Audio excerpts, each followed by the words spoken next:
We're at the halfway point of the year. We're 6 months in, so you know what time it is. We're doing a mid-year reset. Let's go.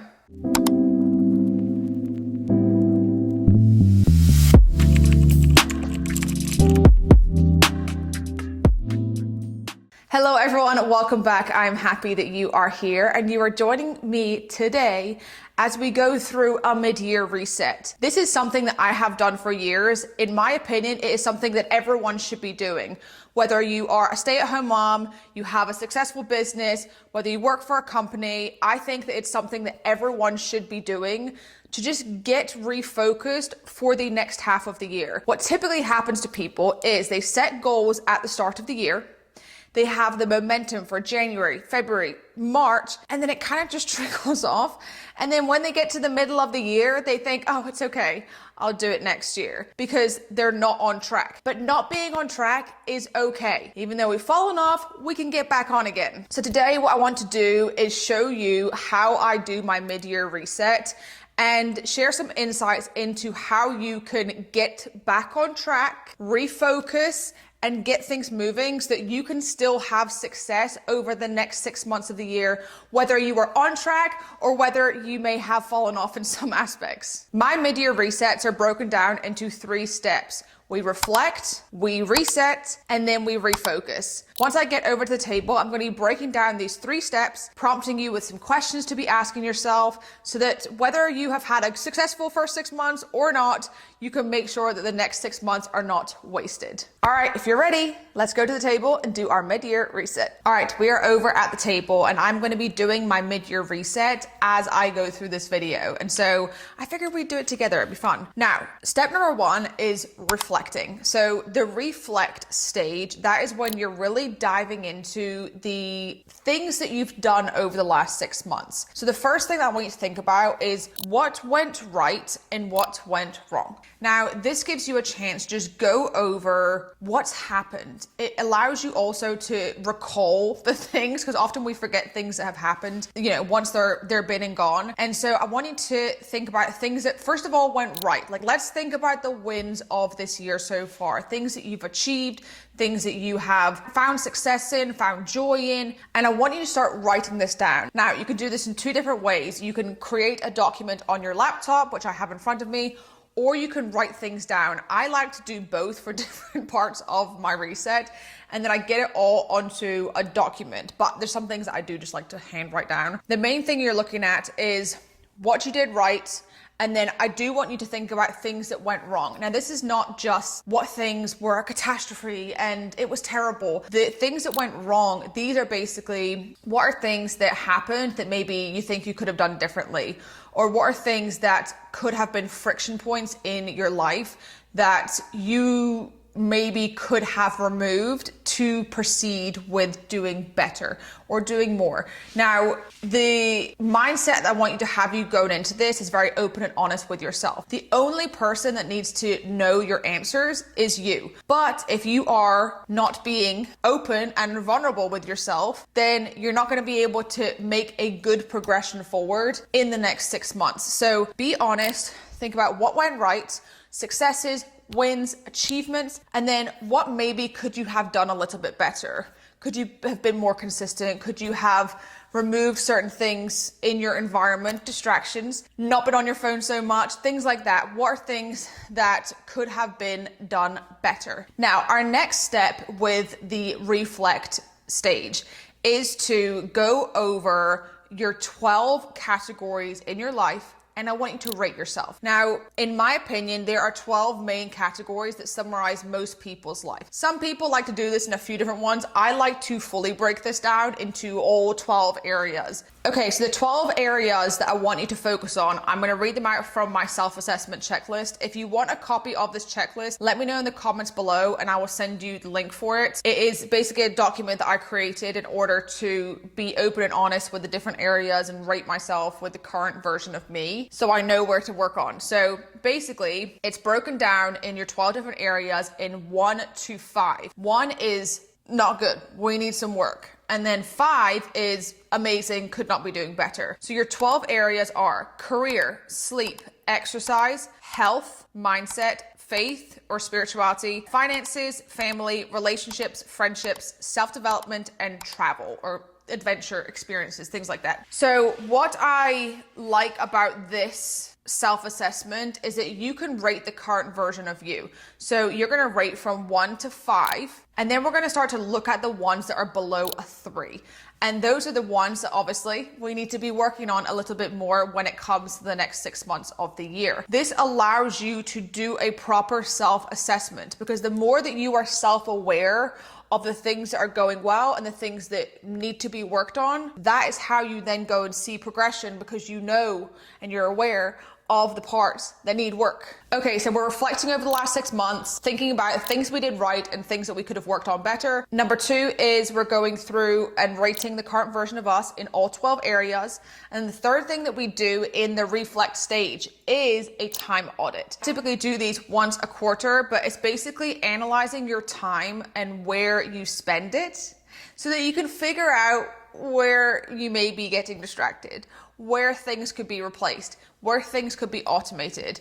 And so it's basically documenting every 30 minutes, or it could be every hour, of the things that you're doing throughout 7 days of a period. And you're basically going to look at it and you're going to figure out, okay, what things could I maybe outsource? What things could I delegate? What things are just a waste of time? It's all about analyzing where your time is spent, that you can figure out how to be more effective with your time over the next 6 months. Time is your most precious asset. And so these time audits just allow it to be known where your time is being spent, because sometimes you will see that there's a lot of time that's being wasted that you can go and get something more important to replace it and either eliminate or outsource or delegate. So before we move on to the reset section, I'm going to sit and go through my reflect stage and get all the answers down, get all of the current ratings down, and then we'll move on to the next step.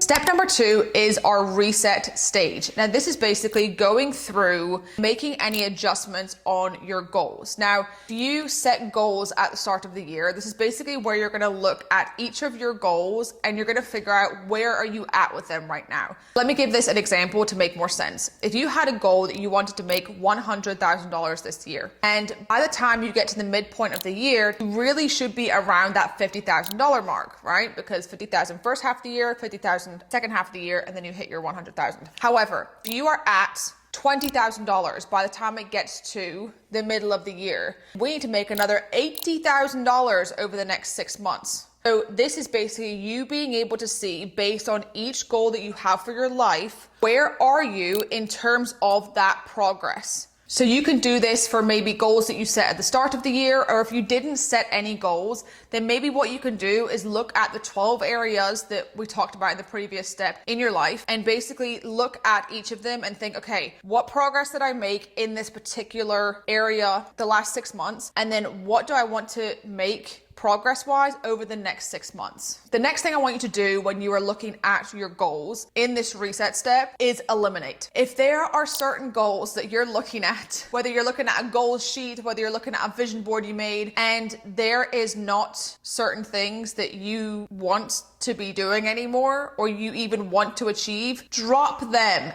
It is okay to be doing that. Know that it is okay to drop certain goals if you don't want to achieve them anymore. You've adapted, you've evolved, and you've changed as a person over the last 6 months. So if there's certain things that you don't want to do, get rid of them. It's okay. The last thing we're going to do in the reset section is to look at our goals versus our action steps. Something that most people do is they set the goals, but they don't set the action steps of the things that they need to be doing to actually achieve the goals. Now we've reset the goals that we actually want to achieve over the next 6 months. We're going to look at each of them and say, okay, this is my goal. What things do I need to be doing every single day or every single week in order to achieve this goal? It could be daily habits, it could be things in your week, it could be something you do once a month, but it's looking down at your goals and knowing that you need to be doing things in order to reach those goals. And so That is your last step for the reset. I'm gonna sit now and I'm gonna go through, make my adjustments on my goals, think about anything that I want to drop, because I'm pretty sure there is a couple, and then do my action planning of those steps that I need to take in order to reach my goals.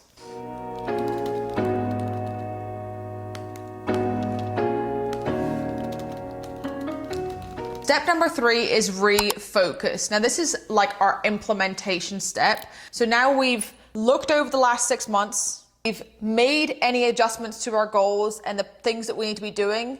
Now we need to figure out how we're going to implement these into our lives so that we can refocus and we can ensure that we're actually getting things done. Something that I want you to think about here is when you've looked at your goals you had at the start of this year and the progress that you've made so far, or lack thereof, I want you to think about why. What things held me back from achieving these goals? What things got in my way I had to overcome in order to be more consistent?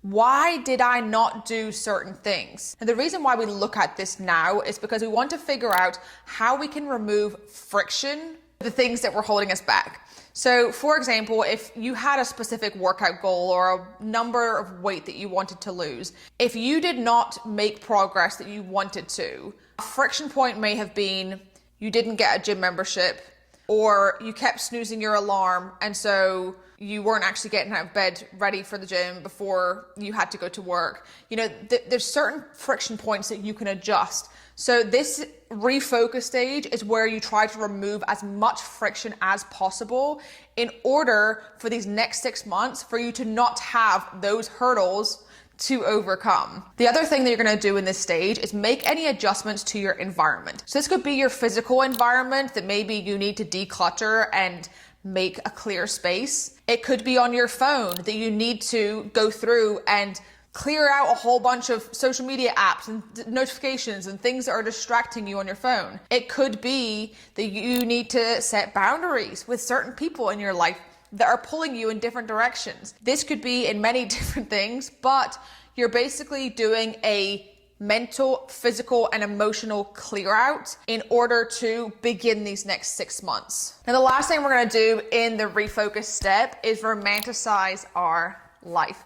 Now, I love the concept of basically romanticizing your daily life and the things that you do, the tasks you have, and maybe the mundane things that you have to do. Cook dinner, clean the house, do typical tasks. Because oftentimes when we go through our daily life, it can feel like we're sleepwalking. It feels like things are a chore.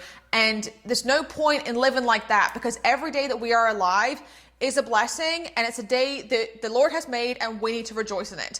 So look at your daily life and figure out how can you romanticize more of what you're doing and the little things and showing gratitude to that. I have a full video on how to romanticize your daily life, so I'll leave that linked in the description below. All right, everyone, I hope you enjoyed this video and you get your mid-year reset done so that you can have a successful rest of the year. If you have any questions, drop them in the comments below. And if you enjoyed this video, then consider subscribing and joining the family. Thank you for listening, and I'll see you in the next one. Bye.